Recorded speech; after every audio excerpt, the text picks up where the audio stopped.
സാറേ, മഹാദേവപുരയിൽ കോൺഗ്രസ് പല കാര്യങ്ങളും എടുത്തിട്ടുണ്ട്. പക്ഷെ അവിടേക്ക് BJP കടന്നു ചെന്നു. BJPയുടെ അന്വേഷണത്തിൽ പലതും കണ്ടെത്തി കാണില്ലേ? BJP കഴിഞ്ഞ ദിവസം അവരുടെ പ്രവർത്തകരെയൊക്കെ വിളിച്ചിട്ട് ഈ രാഹുൽ ഗാന്ധി ആരോപണത്തിൽ പറഞ്ഞതിൻ്റെയൊക്കെ നിജസ്ഥിതി അന്വേഷിച്ചിരുന്നു. അപ്പോൾ അടിസ്ഥാനരഹിതവും ഈ ആധാരവും ഇല്ലാത്തതുമായ കാര്യങ്ങളാണ് രാഹുൽ ഗാന്ധി പറഞ്ഞത് എന്ന് കണ്ടെത്തിയിട്ടുണ്ട്. അതായത് ഈ മഹാദേവപുര മണ്ഡലം ഉണ്ടായ 2008 മുതൽ 3 തവണ MLA ആയിരുന്ന അരവിന്ദ് ലിംബവാലി, അദ്ദേഹത്തിൻ്റെ നേതൃത്വത്തിലാണ് അന്വേഷണം നടന്നത്. ഇത് സംവരണ മണ്ഡലമാണ്. അരവിന്ദ് ലിംബവാലിയുടെ ഭാര്യ S. മഞ്ജുളയാണ് ഇപ്പോൾ അവിടെ നിന്നുള്ള MLA. എന്ന് പറഞ്ഞാൽ 4 തവണയായിട്ട് അവർ ഈ 10-20 കൊല്ലത്തിൻ്റെ അടുത്ത് അല്ലേ അവരുടെ കയ്യിലിരിക്കുന്ന മണ്ഡലമാണ്. അവിടുത്തെ കാര്യങ്ങൾ അവർക്കറിയാം. ഈ മഹാദേവപുരയുടെ പ്രധാനപ്പെട്ട ഇതെന്താണെന്ന് വെച്ചാൽ അതൊരു വ്യവസായ മേഖലയും ഈ മൈഗ്രൻ്റ് ലേബറേഴ്സ് ഇല്ലേ, കുടിയേറ്റ തൊഴിലാളികൾ ധാരാളം ഉള്ള സ്ഥലമാണ്. അതുകൊണ്ടാണ് ഇന്നിപ്പോൾ മനോരമ മഹാദേവപുരയിൽ 80 പേര് താമസിക്കുന്നു എന്ന് പറഞ്ഞ രാഹുൽ ഗാന്ധി ഒരു പോഴത്തം പറഞ്ഞില്ലേ, ആ സ്ഥലത്തേക്ക് ആളയച്ചിട്ട് മനോരമ വിചാരിച്ചതൊന്നും ഉണ്ടാക്കാൻ പറ്റിയിട്ടില്ല. അത് ആ 80 പേര് താമസിച്ചതായിട്ട് പറയുന്ന മുറി ഉണ്ടല്ലോ, അത് ഈ മൈഗ്രൻ്റ് ലേബറേഴ്സ് വന്നും പോയിരിക്കുന്ന മുറിയാണത്. അപ്പോൾ അയാൾക്ക് ആ റെഡ്ഡിക്ക്, ജയറാം റെഡ്ഡിക്ക്, അയാൾ കോൺഗ്രസ്സുകാരനാണ്, ഈ ജയറാം റെഡ്ഡിക്ക് അതുപോലെ ആ മേഖലയിൽ 35 ഒറ്റമുറികൾ, വലിയ ഒറ്റമുറിയാണ്, വലിയ ഒരു ഹോളും കിച്ചനും കാര്യങ്ങളും ഉള്ളത്. ഇങ്ങനെ ഈ മൈഗ്രൻ്റ് ലേബറേഴ്സ് കൂട്ടമായിട്ട് പാർക്കുന്നത് 35 മുറികളുണ്ടെന്ന് മനോരമയുടെ റിപ്പോർട്ടിൽ തന്നെ ഉണ്ട്. നമ്മൾ ഈ 35x2 എടുത്താൽ തന്നെ 70 പേര് വരും ഇല്ലേ? എല്ലാവരും കൂടി ഒറ്റ അഡ്രസ്സിൽ ചേർന്നാലും മതിയല്ലോ 35 ഒറ്റ മുറികളുണ്ടെങ്കിൽ. അത് എന്തുവാകട്ടെ, മനോരമ എന്തോ തെളിയിക്കാൻ പുറപ്പെട്ടിട്ട് അത് വരികൾക്കിടയിൽ വായിച്ചാൽ പൊളിഞ്ഞു പോകുന്ന കഥയാണ് എഴുതിയിരിക്കുന്നത്. അപ്പോൾ ബൂത്ത് ലെവൽ ഏജന്റുമാരോടും ഒക്കെ അരവിന്ദ് ലിംബവാലി അന്വേഷിക്കാൻ പറഞ്ഞിട്ട് കണ്ടെത്തിയ കാര്യങ്ങളാണ് നമ്മൾ പറയുന്നത്. അപ്പോൾ ഈ 2023 ഈ അരവിന്ദ് ലിംബവാലിയുടെ ഭാര്യ മഞ്ജുള MLA ആകുന്നത്. അതുവരെ 2008 മുതൽ അരവിന്ദ് ലിംബവാലെ BJP സ്ഥാനാർത്ഥിയാണ് MLA. അപ്പോൾ അപക്വമാണ് രാഹുൽ ഗാന്ധിയുടെ പ്രസ്താവനയാണ് എന്ന് അദ്ദേഹം പറയുന്നു. രാഹുൽ ഗാന്ധിയെ ഞാൻ വെല്ലുവിളിക്കുന്നു. കട്ടെടുത്തത് ഈ കുറേ വോട്ടുകൾ കട്ടെടുത്തു എന്നാണല്ലോ പറയുന്നത്, കൊള്ളയടിച്ചു. പക്ഷേ ഈ കൊള്ളയടിച്ച വോട്ടുകളൊക്കെ ബൂത്തിൽ വന്നു.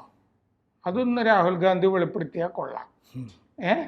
ഇത്രയും പേര് 1 ലക്ഷത്തി ചില്ലുവാനും കൊള്ളയടിച്ചു എന്ന് പറഞ്ഞാൽ അത്രയും പേര് ബൂത്തിൽ വന്ന് വോട്ട് ചെയ്തിട്ടുണ്ടോ? അത് തെളിയിക്കാൻ പറഞ്ഞിട്ടുണ്ട്. അപ്പോൾ വോട്ടർ പട്ടികയിൽ അപാകതകൾ കാണും, അതെല്ലായിടത്തും കാണും. അപ്പോൾ പക്ഷെ അതിൻ്റെ അകത്ത് ഇല്ലീഗാലിറ്റി ഇല്ല, അതാണ് ലിംബവാലെ പറയുന്നത്. സിദ്ധരാമയ്യയുടെ മണ്ഡലത്തിലും ഇത്തരം അപാകതകളുണ്ട്. അത് സിദ്ധരാമയ്യയുടെ മണ്ഡലത്തിൻ്റെ കാര്യം ഞാൻ പറയാം അവസാനം. സിദ്ധരാമയ്യയുടെ മണ്ഡലത്തിൽ ഈ 00 മേൽവിലാസമൊക്കെ ഉണ്ട്. അപ്പോൾ 2008 2.75 ലക്ഷം ആയിരുന്നു അവിടെ വോട്ടർമാർ. ഇന്ന് 6.8 ലക്ഷം വോട്ടർമാരാണ് ഈ മണ്ഡലത്തിലുള്ളത്. വോട്ടർമാർ 3 ഇരട്ടി ആയിട്ടുണ്ട്. അപ്പോൾ ഈ കുടിയേറ്റ തൊഴിലാളികൾ കൂട്ടമായിട്ട് വരും, കൂട്ടമായിട്ട് തന്നെ പോവുകയും ചെയ്യും. അപ്പോൾ കുടിയേറ്റ തൊഴിലാളികളാവുമ്പോൾ മഹാദേവപുര അവിടുത്തെ മറ്റ് ആ ലോക്സഭ ബംഗളൂരു സെൻട്രൽ ലോക്സഭയിലാണ്. മറ്റ് മണ്ഡലങ്ങളെപ്പോലെ അല്ല മഹാദേവപുര. കാരണം എന്താണെന്ന് വെച്ചാൽ നോർത്തിൽ നിന്നൊക്കെ വരുന്ന ആളുകളല്ലേ, അവർ കോൺഗ്രസിന് വോട്ട് ചെയ്യണമെന്ന് നിർബന്ധമൊന്നുമില്ലല്ലോ. അപ്പോൾ ബംഗളൂരു മഹാനഗര പാലിക മേഖലയിൽ 2016-17 1.48 ലക്ഷം പ്രോപ്പർട്ടി ആണ് ഉണ്ടായിരുന്നത്, വീടുകളും കടകളും ഒക്കെ ആയിട്ട്. 361 കോടി രൂപയാണ് നികുതിയായിട്ട് പിരിച്ചിരുന്നത്. 2024-25 ഈ പ്രോപ്പർട്ടി ആ മേഖലയിൽ 3.59 ലക്ഷം 885 കോടി രൂപയായിട്ട് നികുതി പിരിവ് കൂടിയിട്ടുണ്ട്. അങ്ങനെയാണ് ഈ മേഖല വളർന്നിരിക്കുന്നത്. 2008 മുതൽ എല്ലാ തെരഞ്ഞെടുപ്പും BJP ആണ് ജയിക്കുന്നത്. അപ്പം മഹാദേവപുരയിൽ ജയിക്കുന്നതിൽ എന്താ അത്ഭുതം? ഈ മോഹൻ തന്നെ അവിടെ നിന്ന് ലോക്സഭയിലേക്കും ജയിക്കുന്നുണ്ട്.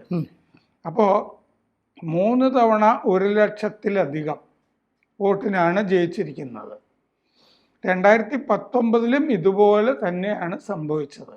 ഇപ്പം സംഭവിച്ചിരിക്കുന്നത് പോലെ PC മോഹൻ ആണല്ലോ ജയിച്ചുകൊണ്ടിരിക്കുന്നത് ഈ ബംഗളൂരു സെൻട്രലിൽ. അദ്ദേഹത്തിന് 2019 70,968 വോട്ടായിരുന്നു ഭൂരിപക്ഷം. ഇപ്പോൾ 1 ലക്ഷത്തിൽ ചെല്ലുവാനല്ലേ ഉള്ളൂ. മഹാദേവപുരയിലെ ലീഡ് അന്ന് 72,559 വോട്ടായിരുന്നു. അതിൽ നിന്ന് 28,000 വോട്ടല്ലേ ഇത്തവണ കൂടിയിട്ടുള്ളൂ. അതനുസരിച്ച് വോട്ടർമാരും കൂടിയിട്ടില്ലേ? അപ്പം ഇത്തവണ ലീഡ് 1.14 ലക്ഷം. 2019 ലീഡ് 72,559 ആയിരുന്നു. കുട്ടും വലിയ വ്യത്യാസമില്ല. ഭൂരിപക്ഷം 32,707. അപ്പോൾ എല്ലായിടത്തും ഈ മണ്ഡലത്തിൽ 8 നിയമസഭാ മണ്ഡലമാണ്, മഹാദേവപുര ഉൾപ്പെടെ. ഈ 8 നിയമസഭാ മണ്ഡലങ്ങളിൽ 7ലും കോൺഗ്രസ് ജയിച്ചിരുന്നു. മഹാദേവപുരയിൽ മാത്രം BJP ജയിച്ചു എന്നാണ് രാഹുൽ ഗാന്ധി പത്രസമ്മേളനത്തിൽ പറഞ്ഞിരുന്നത്. രാഹുൽ ഗാന്ധി പോഴനായതുകൊണ്ട് പോഴത്തല്ലേ പറയുള്ളൂ. 4 മണ്ഡലങ്ങളിൽ BJP ജയിച്ചിരിക്കുന്നത്. 4 മണ്ഡലങ്ങൾ, അല്ലാതെ 7ലും കോൺഗ്രസ് അല്ല. അപ്പോൾ Rajaji Nagar BJP 39,429 vote. Gandhi Nagar 23,324. CV Raman Nagar 20,114. മഹദേവപുര 1.14 ലക്ഷം. ഇങ്ങനെയാണ്. 2013 നിയമസഭാ തെരഞ്ഞെടുപ്പിൽ നിന്ന് 2024 ലോക്സഭാ തെരഞ്ഞെടുപ്പിലെത്തുമ്പോൾ BJP വോട്ട് 47,901 നിന്ന് 1.82 ലക്ഷം ആയി കൂടി. കോൺഗ്രസിൻ്റെ വോട്ട് 1.37 ലക്ഷത്തിൽ നിന്ന് 21,744 കുറഞ്ഞു. കോൺഗ്രസ് കുറഞ്ഞു എന്ന് പറഞ്ഞാൽ അതിന് സ്വാധീനം പോയി. അപ്പോൾ രാഹുൽ ഗാന്ധി പറയുന്നത് ഈ ഫേക്ക് വോട്ടർമാർ, വ്യാജ വോട്ടർമാർ 40,009. ബൾക്ക് വോട്ടർമാർ എന്ന് പറഞ്ഞാൽ ഈ ഒരു മുറിയിൽ 80 തുടങ്ങിയത് 10,452. പിന്നെ ഫോം 6 അനുസരിച്ച് ചേർന്നവർ 33,692. ഡ്യൂപ്ലിക്കേറ്റ് 11,955. പിന്നെ ഫോട്ടോ തിരിച്ചറിയാത്ത ആളുകൾ 4,132. ഇതിന് 7 ഉദാഹരണങ്ങൾ രാഹുൽ ഗാന്ധി നിരത്തിയിരുന്നു. ആ 7 ഉദാഹരണങ്ങൾ BJP അന്വേഷിച്ച് അതിൻ്റെ നിജസ്ഥിതി കണ്ടത് പറയാം. 1, ഗുർകിരാജ് സിംഗ് ധാങ് എന്ന് പറഞ്ഞൊരു ആളുടെ മനോരമയിലും ഒക്കെ ചിത്രമൊക്കെ കൊടുത്തല്ലോ. അയാളുടെ വോട്ട് 4 ഇടത്തുണ്ട് എന്നാണ് പറഞ്ഞിരുന്നത്. ഇപ്പോൾ ഗുർകിരാജ് സിംഗ് BJP അന്വേഷിക്കുമ്പോൾ ചെന്നൈയിലാണ്. 3 തവണ അദ്ദേഹം ഓൺലൈനിൽ അപേക്ഷിച്ചു. അപ്പോൾ 3 തവണയും അപ്ലിക്കേഷനിൽ എറർ എന്നാണ് കണ്ടത് ഓൺലൈനിൽ. അപ്പോൾ 4ാം തവണയും അദ്ദേഹം അപേക്ഷിച്ചു. അപ്പോൾ ഫോം 7 മറ്റ് 3 സ്ഥലത്തും, പിന്നെ നോക്കിയപ്പോൾ 4 സ്ഥലത്തും 4 ബൂത്തിൽ ചേർത്തിട്ടുണ്ട്. അപ്പോൾ അദ്ദേഹം ഫോം 7 കൊണ്ട് 125ാമത്തെ ബൂത്തിലാണ് ശരിക്കും താമസിക്കുന്നത്. ബാക്കി 3 സ്ഥലത്തും ഡിലീറ്റ് ചെയ്യണം എന്ന് പറഞ്ഞിട്ട് ഫോം 7 കൊടുത്തു. അങ്ങനെ ഡിലീറ്റ് ചെയ്യപ്പെട്ടില്ല. അതാണ് ഗുർകിരാജ് സിംഗിൻ്റെ കഥ. 2, ആദിത്യ ശ്രീവാസ്തവ എന്ന് പറഞ്ഞ ആളുടെ കഥ. അദ്ദേഹം 19 വയസ്സ് വരെ ലക്നൗവിലായിരുന്നു. അന്ന് അവിടെയാണ് വോട്ടർ പട്ടികയിൽ പേര് ചേർത്തത്. അത് കഴിഞ്ഞ് MBA പഠിച്ച് മുംബൈയിൽ ജോലി കിട്ടി. അപ്പം മുംബൈയിൽ ചേർത്തു. ബംഗളൂരുവിൽ വാടക അപ്പാർട്ട്മെൻ്റ് എടുത്തു. അപ്പം ചേർത്തു. അത് കഴിഞ്ഞ് 2023 ആ വാടക അപ്പാർട്ട്മെന്റ് ഇരിക്കുന്ന സ്ഥലത്ത് തന്നെ സ്വന്തം ഫ്ലാറ്റ് മേടിച്ചു. അപ്പോൾ അങ്ങനെ ആണ് അദ്ദേഹത്തിന് വോട്ട് ഇത്രയും സ്ഥലത്ത് വന്നത്. ഫോം 7 അദ്ദേഹം കൊടുത്തിരുന്നു മറ്റ് സ്ഥലങ്ങൾ ഡിലീറ്റ് ചെയ്യാൻ. അത് ചെയ്യപ്പെട്ടില്ല. അതാണ്, അല്ലാതെ അദ്ദേഹം എല്ലായിടത്തും വോട്ട് ചെയ്തു എന്നല്ല. 3 വിശാൽ സിംഗ് വാരാണസിക്കാരനാണ്. അദ്ദേഹം 2 ബൂത്തിൽ അദ്ദേഹത്തിന് വോട്ടുണ്ടെന്നാണ് രാഹുൽ ഗാന്ധി പറഞ്ഞത്. മറത്തഹള്ളിയിൽ വാടകയ്ക്ക് താമസിച്ചിരുന്ന ആളാണ് അദ്ദേഹം. അവിടെ വോട്ടുണ്ടായിരുന്നു. അത് കഴിഞ്ഞ് നിയമസഭയിൽ ബൂത്ത് 321. അപ്പോൾ പിന്നെ അദ്ദേഹം ദൊഡ്ഡയ ദില്ലിയിലേക്ക് മാറി. അപ്പോൾ അവിടെ ചേർത്തു ഫോം 7 കൊടുത്തിരുന്നു ഡിലീറ്റ് ചെയ്യാൻ മറ്റേ സ്ഥലത്തെ. അത് ചെയ്തില്ല, അപാകതയാണത്.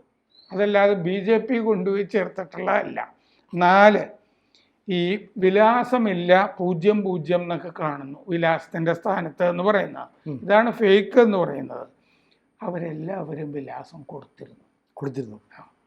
അത് അപാകതയാണ്. അത് സിദ്ധരാമയ്യയുടെ മണ്ഡലത്തിലും വരുണ ഇങ്ങനെ തന്നെ 00 ധാരാളം കിടപ്പുണ്ട്. റായ്ബറേലിയിൽ കിടപ്പുണ്ട്. രാഹുൽ ഗാന്ധിയുടെ മണ്ഡലത്തിൽ 0 വിലാസം. പിന്നെ ബൾക്ക് വോട്ടർമാർ ഒരേ സ്ഥലത്ത് ധാരാളം ആളുകളുണ്ട് എന്ന് പറയുന്നത് 3 സ്ഥലമാണ് രാഹുൽ പറഞ്ഞിരുന്നത്. ഒന്ന് 80 വോട്ടർമാരുള്ള സ്ഥലം. അത് വലിയ മുറിയുള്ള വീടുകൾ അവിടെ ഉണ്ട്. അന്ന് മനോരമ റിപ്പോർട്ടിൽ തന്നെ ജയറാം റെഡ്ഡിക്ക് 35 വീടുകൾ, ഒറ്റമുറി വീടുകൾ ഉണ്ട് എന്ന് പറഞ്ഞിട്ടുണ്ട്. ഡോർമിറ്ററികളാണിത്. മൈഗ്രന്റ് ലേബറേഴ്സിൻ്റെ ഹോട്ടൽ ജോലിക്കാരും താമസിക്കുന്നുണ്ട് അവിടെ. അപ്പോൾ ഈ ഹോട്ടൽ ഉടമ അങ്ങനെ ഹോട്ടൽ ജോലിക്കാർ താമസിപ്പിക്കുന്നുണ്ട്. ഈ ജയറാം റെഡ്ഡിയുടെ ഒരു സ്ഥലത്ത് 48 പേര്. അതൊരു കൺസ്ട്രക്ഷൻ സൈറ്റിൽ നിർമ്മാണ പ്രവർത്തനങ്ങൾ നടക്കുന്ന സ്ഥലത്ത് നിർമ്മാണ ജോലിക്കാർ, കൺസ്ട്രക്ഷൻ വർക്കേഴ്സ് താമസിച്ചിരുന്ന സ്ഥലമാണ് ഈ 48 എന്ന് പറയുന്നത്. അത് ബൂത്ത് 36. ഈ 48 പേരിൽ 2 പേർ മാത്രമാണ് വോട്ട് ചെയ്തത്. 2 പേര് മാത്രമേ വോട്ട് ചെയ്തിട്ടുള്ളൂ. BJP അന്വേഷിച്ചപ്പോൾ കണ്ടവ. പിന്നെ ബൂത്ത് 243 ഒരു ബ്രൂവറി ഉണ്ട്. അത് പൊതു അക്കോമഡേഷൻ കൊടുത്താണ്. ബ്രൂവറി ജോലി ചെയ്യുന്നവർക്ക് 68 പേര്. ആ 68-ൽ 2 പേരും മാത്രമാണ് വോട്ട് ചെയ്തത്. അപ്പോൾ ഇത് ഈ പറയുന്ന കണക്കുകളും ബാക്കിയുള്ള വ്യാഖ്യാനങ്ങളും എല്ലാം തെറ്റാണ്. വാസ്തവവും വസ്തുതയും കൂടി നോക്കണമല്ലോ. ആരോപണവും വസ്തുതയും. വസ്തുത വേറെയാണ്. പിന്നെ 6 തിരിച്ചറിയാത്ത ഫോട്ടോകൾ. അത് പക്ഷെ ബൂത്തിൽ നമ്മൾ ചെയ്യുമ്പോൾ വോട്ട് ചെയ്യുമ്പോൾ നോക്കുമല്ലോ. അതെ, നമ്മളും ഫോട്ടോസ്റ്റാറ്റ് എടുക്കുമ്പോൾ നമ്മുടെ ഒന്നും ചിത്രം തിരിച്ചറിയാതിരിക്കില്ല. അപ്പോൾ പിന്നെ ഫോം 6 ശഗുൻ റാണി എന്ന് പറഞ്ഞൊരു സ്ത്രീയുടെ കാര്യം പറഞ്ഞിട്ടുണ്ട് രാഹുൽ ഗാന്ധി. ഇവർ പാനിപ്പത്തുകാരിയാണ്. ഇവർ മഹാദേവപുരയിൽ പൂർവ അപ്പാർട്ട്മെൻറ്റിലാണ് താമസിച്ചിരുന്നത്. ഫോം 6 വഴി ഇവരുടെ വോട്ട് ആഡ് ചെയ്യാനായിട്ട് അവർ നോക്കിയിരുന്നു. 2 മാസം കഴിഞ്ഞിട്ടും മറുപടി കിട്ടിയില്ല ഇവരെ ചേർത്തതായിട്ട്. അപ്പോൾ വീണ്ടും കൊടുത്തു. അപ്പോൾ മുമ്പ് കൊടുത്തതും പിന്നെ കൊടുത്തതും ചേർത്ത് വന്നതാണ്. ഒരേ ബൂത്തിൽ 2 സ്ഥലത്തായിട്ട് വന്നു. പക്ഷെ ഒരു ആളാണല്ലോ. അതെ, വോട്ട് ചെയ്യാൻ പോകുമ്പോൾ ഒരാൾ വോട്ട് ചെയ്യുള്ളൂ. പിന്നെ സിദ്ധരാമയ്യ ചാമരാജ് നഗർ ലോക്സഭാ മണ്ഡലത്തിൻ്റെ കീഴിലാണ് മറ്റേ സിദ്ധരാമയ്യയുടെ വരുണ മണ്ഡലം. അവിടെ ബൂത്ത് 8. ആ ബൂത്ത് 8-ൽ ഇതുപോലെ തന്നെ 00 വിലാസവും ഇരട്ട വോട്ടർമാരും ഒക്കെ കാണാം. എന്ന് പറഞ്ഞാൽ അപാകത വോട്ടർ പട്ടികയിൽ പലതും വന്നിട്ടുണ്ട്. അതാണിത്. അതല്ലാതെ BJP കൊണ്ടുപോയി ധാരാളം പേരെ ചേർത്തൊന്നുമല്ല. ഈ 80 പേരുള്ളിടത്തുമൊക്കെ 2 പേര് ഒക്കെയാണ് വോട്ട് ചെയ്തിരിക്കുന്നത്. കാരണം മൈഗ്രന്റ് ലേബറേഴ്സ് അല്ലേ, അവർ പോയി പോയി വോട്ട് ചെയ്യാനായിട്ട് ഇവിടെ ഇല്ലല്ലോ. അപ്പോൾ വാസ്തവം കാര്യങ്ങളൊന്നും പൊതുമധ്യത്തിലേക്ക് എത്തുന്നില്ല. മാത്രമല്ല മാധ്യമങ്ങളും അത് വലിയ പ്രചാരം കൊടുക്കാൻ താല്പര്യപ്പെടുന്നില്ല. അതുകൊണ്ട് ഇതിങ്ങനെ വലിയ ആരോപണം വിജയിച്ചു. കേരളത്തിലൊക്കെ മാത്രമേ ഉള്ളൂ. വടക്കേ ഇന്ത്യയിലൊന്നും ഇതൊന്നും ആരും പ്രസിദ്ധീകരിച്ചിട്ടില്ല. രാഹുൽ ഗാന്ധി നിരന്തരം പോഴത്തം പറയുന്ന ആളായതുകൊണ്ട് മറ്റൊന്ന് ഒരു പോഴത്തും കൂടി പറഞ്ഞു എന്ന് പറഞ്ഞ ആളുകൾ അതങ്ങ് വിട്ടു. കൂടുതൽ വാർത്തകളും വിശേഷങ്ങളും നിങ്ങളിലേക്ക് എത്താൻ ABC മലയാളം സബ്സ്ക്രൈബ് ചെയ്യുക, ബെൽബട്ടനും അമർത്തുക.